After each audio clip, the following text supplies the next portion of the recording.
সব সময় আল্লাহরে বলবো, আল্লাহ তোমার দয়ায় তুমি আমাদেরকে জান্নাত দিয়ে দিও।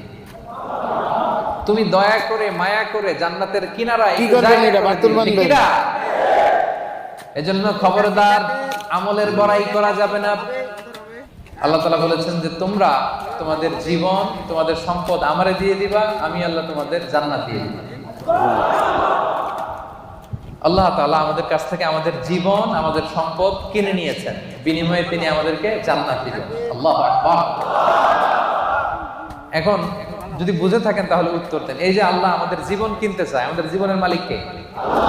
লাগছেন কখন? আল্লাহ যে আমাদের সম্পদ কিনতে চায়, আমাদের সম্পদের মালিক জীবনের মালিকও, সম্পদের মালিকও, আবার এই দুইটা কিনতে চায়ও। সুবহানাল্লাহ বলবেন না? দেখেন, উনার দেওয়া জিনিস উনি কিনে নিয়ে আমাদেরকে পুরস্কার দিতে চায়। সুবহানাল্লাহ।